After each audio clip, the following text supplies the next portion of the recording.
நம் ஆண்டவர் இயேசு கிறிஸ்துவின் நாமத்தினால் மகிழ்ச்சியும் சமாதானமும் நம் அனைவரோடும் இருப்பதாக. சீராக் 39 16 மற்றும் 19 22 மேலும் 24 மற்றும் 33 35 முடிய ஆண்டவருடைய செயல்கள் எல்லாமே மிக நல்லவை. அவருடைய கட்டளை எல்லாம் குறித்த நேரத்தில் நிறைவேறும்.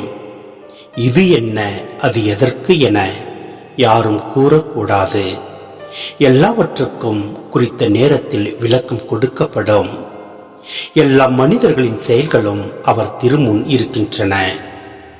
அவருடைய கண்களுக்கு மறைவானது ஏதுமில்லை. என்றென்றும் அவர் பார்த்து கொண்டிருக்கிறார். அவருக்கு அரியது ஒன்றுமில்லை. இது என்ன, அது எதற்கு என யாரும் கூறக்கூடாது. ஒவ்வொன்றும் ஒரு நோக்கத்தோடு படைக்கப்பட்டுள்ளது. ஆண்டவருடைய ஆசி ஆறு போல பெருக்கெடுக்கிறது. காய்ந்த நிலத்தை வெள்ள பெருக்கு போல நினைக்கிறது. அவருடைய வழிகள் தூயவர்களுக்கு நெறியுணவாய் இருக்கின்றன, நெறிக்கெட்டவர்களுக்கு இடரலாய் இருக்கின்றன.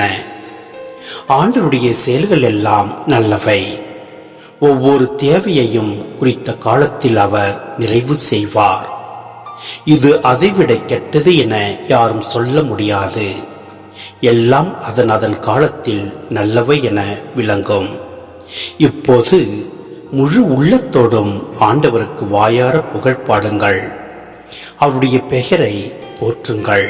சிந்தனை: படைப்பு பொருட்களிலும் அவற்றின் செயல்முறைகளிலும் ஆண்டவரின் நாணம் நிறைந்திருப்பதையும் வெளிப்படுவதையும் சீராக் எடுத்துக்காட்டுகளோடு விளக்குகிறார். அத்தகைய ஆண்டவரை அனைவரும் போற்றி புகழ வேண்டும் என்கிறார். ஆண்டவருடைய செயல்கள் எல்லாம் நல்லவை. ஒவ்வொரு தேவையையும் குறித்த காலத்தில் அவர் நிறைவு செய்வார். எனவே நாம் எதை குறித்தும் கலங்காமல் நம் ஆண்டவரிடம் முழு நம்பிக்கை வைத்து செயல்படுவோம். ஏற்ற காலத்தில் ஏற்ற செயல்களை செய்து நம்மை மகிழ்ச்சிக்குள்ளாக்குவார். எனவே நம் ஆண்டவரை போற்றி துதிப்போம். எல்லாம் வல்ல இறைவன் நம்மை நிறைவாய் ஆசீர்வதிப்பார். ஆமேன்.